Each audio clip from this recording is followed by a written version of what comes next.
Modi Modi Yogi BJP BJP Hindustan Pakistan मंदिर मस्जिद चलते घर को देखने वालों, फूस का छप्पर आपका है, आग के पीछे तेज हवा है, आगे मुकद्दर आपका है। तेरे कत्ल पर मैं भी चुप था, तेरे कत्ल पर मैं भी चुप था, मेरी बारी अब आई है और मेरे कत्ल पर तुम भी चुप हो। अगला नंबर। कंगना रनावत ने जो अपमान किया है, पहले 2014 के बाद वो आजादी बताती है, उसके बाद अब वो कल परसों इजराइल दूतावास में खड़ी थी, तो वहां पे इजराइल के समर्थन मन की बात कहते नहीं है, लोगों से मन की बात सुनते हैं। देखिए कभी वो कुलियों के पास चले। देश के हालात बहुत चिंताजनक है, जिसका मुझे बहुत रोजगार अच्छा होना चाहिए, शिक्षा अच्छी होनी चाहिए, मुफ्त शिक्षा का एक भी स्टेटमेंट मुझे ऐसा दिखा देंगे आप जो देश हित में हो या देश के लिए। देखिए वो जनता जिसे तय करेगी, जनता जिसे बहुमत देगी वो बनेगी। आप जनता हैं, आप किसको तय करेंगे? कुछ आइडिया होगा? काम ऑन देखे मोदी जी का? देखिए मोदी जी के कुछ काम अच्छे हैं। देखिए वो मेरे ही प्रधानमंत्री हैं, पूरे देश के प्रधानमंत्री हैं। कुछ काम अच्छे हैं, जैसे ये NHI का काम किया है, मैं बहुत खुश हूँ। आज जो हाईवे के मामले में जो मंत्री हैं नितिन गडकरी जी, नो डाउट उन्होंने बहुत अच्छा काम किया है। आज ही मैंने एक न्यूज पढ़ रहा हूँ, 3 दिन से कतर में हमारे 7 जवानों को फांसी लगाई जा रही है। 7 या 8 जो भी है, तो एक तरफ होता है कि हम विदेश में डंका बज रहा है हमारा, तो फिर हमारे सैनिकों के साथ वो ऐसा व्यवहार क्यों हो रहा है? अगर आज हम इजराइल के साथ खड़े हैं, अपने सैनिकों के साथ नहीं खड़े। आज हम इजराइल के साथ तो खड़े हैं, लेकिन हमारे सैनिकों का क्या होगा? कोई सरकार का नुमाइंदा उनकी बात करे। हम ये चाहते हैं मेरे देश के जवान वापस आए और बाइज्जत बरी होकर आए। आएंगे भैया, परेशान कब आएंगे? मैंने आज ही देखा कि उनको फांसी की सजा हो रही है। रुकना चाहिए, वो आने चाहिए। एक तरफ सब कहते हैं कि देश विदेशों में डंका बज रहा है, भाई ऐसा कौन सा डंका बज रहा है? कतर जैसे देश में हमारे वहाँ की कुल आबादी 55 लाख है, वहाँ हमारे जवानों को फांसी दी जा रही है। एक बात बताइए, देश का ये किस तरीके का माहौल बना दिया। परसों कंगना रनावत जो रामलीला में उन्होंने दशहरा में, उसके बाद वो इजराइल के दूतावास जाकर मिलती हैं और वो कहती हैं मैं इजराइल के साथ हूँ। वो इजराइल के साथ खड़ी हो गई, लेकिन देश की बेटियों के साथ किस दिन खड़ी होंगी? क्या कंगना रनावत का एक भी स्टेटमेंट मुझे ऐसा दिखा देंगे आप जो देश हित में हो या देश के लिए उन्होंने किया हो? देखिए कुछ लोगों की जो टेक्नोलॉजी बना दी है कि गलत को सही साबित कर रहे हैं, गलत को ही देश समझ रहे हैं। तो कंगना रनावत ने जो अपमान किया है, पहले 2014 के बाद वो आज़ादी बताती हैं, उसके बाद अब वो कल परसों इजराइल दूतावास में खड़ी थी, तो वहाँ पे इजराइल के समर्थन में खड़ी हैं। क्या वो जवान जो पहलवान बेटियां बैठी थी जंतर मंतर पर, उनके समर्थन में खड़ी हुई? मणिपुर जला उसके समर्थन में खड़ी हुई? 1 साल से ज्यादा किसान आंदोलन चला, उनके समर्थन में खड़ी हुई? तो ये लोग ऐसे काम करेंगे जिससे जो इन्हें लगता है कि जो देश में गलत बात करेगा, ये एक तबका ऐसा हो गया कि ये गलत को सही साबित करने में लड़ा पड़ा है। ये आज क्या हो रहा है कि मौतों पर जश्न मनाया जा रहा है। देखिए मौत किसी की भी हो, मैं कहता हूँ हिंदू की मौत हो, मुस्लिम की हो, दलित की हो, किसी की भी हो, मौत पर जश्न नहीं मनाना चाहिए। जो गलत है उसे गलत कहो। आप उसके दिल से पूछो जिसका घर वाला परिवार वाला जाता है, तो किसी की मौत हो जाती है, ट्रेंड चलता है कि अच्छा हुआ, अपराधी था, गुंडा था, मवाली था, या हिंदू था, मुस्लिम था, धर्म के नाम पर लिंचिंग हो जाती है। देखो मुस्लिमों की भी लिंचिंग हुई है, हिंदुओं की भी लिंचिंग हुई है, दलितों की भी लिंचिंग हुई है। तो हमें वो नहीं देखना है कि किसकी लिंचिंग हुई है। लिंचिंग होना गलत है, मैं लिंचिंग का समर्थन नहीं करता। और देखिए हिंसा से किसी भी समस्या का समाधान नहीं निकाला जा सकता। मैं अहिंसावादी हूँ, मैं गांधी जी को अपना आइडियल मानता हूँ, मैं बाबा साहब अम्बेडकर को अपना आइडियल मानता हूँ। मैं हिंसा के खिलाफ हूँ। देश में प्यार मोहब्बत होनी चाहिए, नफरत से काम नहीं चलेगा। जो लोग दूसरों की मौतों पर जश्न मनाते हैं, मैं उनके लिए 4 लाइनें कहूँगा आपके चैनल के माध्यम से कि जलते घर को देखने वालों, फूस का छप्पर आपका है, आग के पीछे तेज हवा है, आगे मुकद्दर आपका है। तेरे कत्ल पर मैं भी चुप था, तेरे कत्ल पे मैं भी चुप था, मेरी बारी अब आई है और मेरे कत्ल पर तुम भी चुप हो। अगला नंबर आपका है।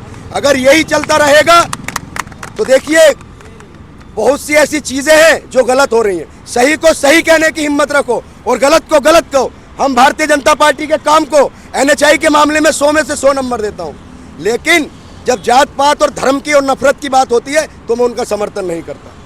मजहब पर बात आएगी मैं समर्थन नहीं करूँगा।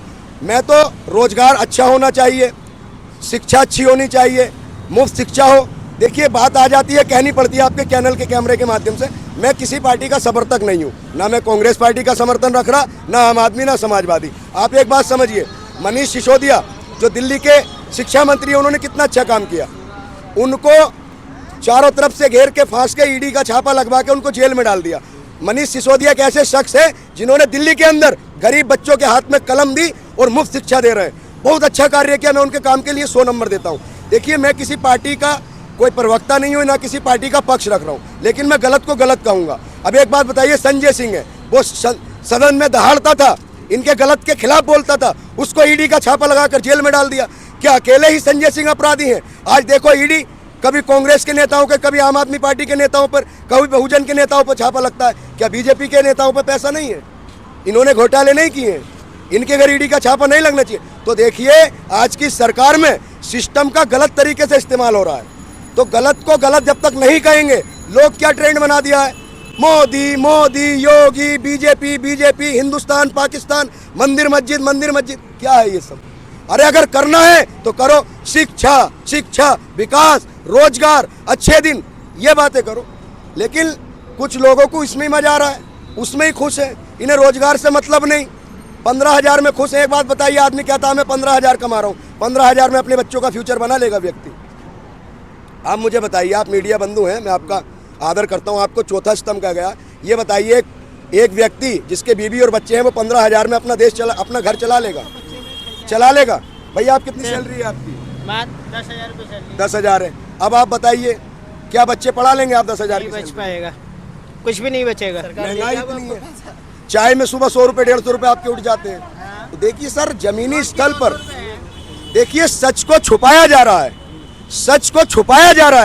सच छुपना नहीं चाहिए। देश के हालात बहुत चिंताजनक हैं, जिसका मुझे बहुत खेद है। तो क्या लगता है, बदलाव होना चाहिए कि नहीं 2024? देखिए, मेरा मानना तो यह है, गांव का प्रधान हो या स्टेट का मुख्यमंत्री हो या देश का प्रधानमंत्री हो, बदलता हुआ अच्छा रहता है, बदलता हुआ अच्छा रहना चाहिए। किसी को यह नहीं लगना चाहिए कि राजनीति मेरे घर की विरासत है या मेरे बाप की जागीर है। राजनीति में बदलाव जरूरी है। मैं ये नहीं कहता कि भाजपा को हटाओ या कांग्रेस को लाओ, बदलाव का जरूरी है। अहंकारी सत्ता जब होती है ना, तो अहंकार में विनाश होता है, ना कि विकास। तो मैं यही चाहूंगा कि मेरे देश के मतदाता बहुत सोच समझकर अपना मतदान करें, किसी भी पार्टी को वोट दें। आपको किस पार्टी का काम अभी तक अच्छा लगा? बीजेपी का तो आपने बताया कि कुछ काम अच्छे लगे, ज्यादातर काम अच्छे नहीं लगे। कांग्रेस को राहुल गांधी कैसे नेता लगते हैं? राहुल गांधी, देखिए, राहुल गांधी एक अच्छे नेता हैं। अभी ऐसा वो कोई प्रधानमंत्री या मुख्यमंत्री नहीं बने, अभी वो एक सांसद हैं और ना मिनिस्टर बने हैं। वो एक अलग बात है कि 2004 से लेकर 14 तक मनमोहन सिंह प्रधानमंत्री रहे। देखिए, राहुल गांधी जो आज के विषय में काम कर रहे हैं, वो जमीनी स्तर पर काम कर रहे हैं। मुझे उनका काम बहुत अच्छा लगता है। वो अपने मन की बात कहते नहीं है, लोगों से मन की बात सुनते हैं। देखिए, कभी वो कुलियों के पास चले जाते हैं। अभी आपने देखा होगा कीर्तिनगर एशिया की सबसे बड़ी लकड़ी की मंडी है, वो वहाँ पर चले गए, वहाँ के कारीगरों के साथ। बहुत सारे लोग कहते हैं कि वो नौटंकी करते हैं, वो केवल जनता को गुमराह कर रहे हैं बस। कभी देखिए, कुली बन जाते हैं, कभी बैग उठा लेते हैं, कभी झोला उठा लेते हैं। देखिए, वो एक उनका अलग विषय अच्छा है ना। अगर वो मान लो प्रधानमंत्री की रेस में अगर है, अगर वो अपने आप को प्रधानमंत्री की रेस में मान रहे हैं, अगर वो लोगों के बीच जा रहे हैं, तो उनकी मैं तो नौटंकी को भी सही कहूंगा, उनकी नौटंकी को भी सही कहूंगा। अगर अभी से ही वो जा रहे हैं और उन्होंने ठान रखा है कि मुझे प्रधानमंत्री बनना है, तो अगर वो जनता के बीच में जाकर उनके व्यूज ले रहे हैं, तो अच्छी बात है। उनको पता चलना चाहिए कि जनता के क्या मुद्दे हैं। एक फर्नीचर वाले लोगों की क्या क्या समस्याएं हैं, कुलियों की क्या समस्याएं हैं, किसानों की क्या समस्याएं हैं, मंडी वाले जो मजदूर हैं उनकी क्या समस्याएं। अच्छा है, वो जा रहे हैं लोगों के बीच में, उनकी राय ले रहे हैं, अपने उनके मन की बात सुन रहे हैं, ना कि अपने मन की कह रहे हैं। तो क्या लगता है कि बदलाव इस बार होगा 2024 में? जनता का क्या मूड? आप जनता हैं, आप आम जनता के बीच में क्या लगता है, बदलाव जनता चाह रही नहीं? देखिए, मैं तो चाहूंगा कि बदलाव हो। मैंने क्या कहा था कि गांव का प्रधान हो या सीएम हो या विधायक हो या एमएलए हो या एमपी हो या प्रधानमंत्री हो, बदलाव जरूरी है। अच्छा, कितने नंबर देंगे मोदी जी के 10 साल के कामकाज को? 9.5 साल लगभग हो गए। मैं 40 नंबर दूंगा। 40% काम अच्छे हुए, 60% मुझे पसंद नहीं है। मैं भारत का नागरिक हूँ, जो काम अच्छे हैं। देखिए, हाईवे काम में मैंने 100 में से 100 नंबर दिए, और जो बहुत सी चीज़ें, देखिए कोरोना काल में पूरी तरीके से सरकार फेल हुई थी। देखिए, आपदा थी, वो एक अलग चीज़ है, लेकिन हमारे पास दवाइयाँ नहीं थी, ऑक्सीजन नहीं थी, सिलेंडर नहीं थे, बिस्तर नहीं थे, शमशानों में कब्रिस्तानों में जगह नहीं थी। तो जो चीज़ सच्चाई है, हम सच्चाई कहेंगे। ठीक है, तो ये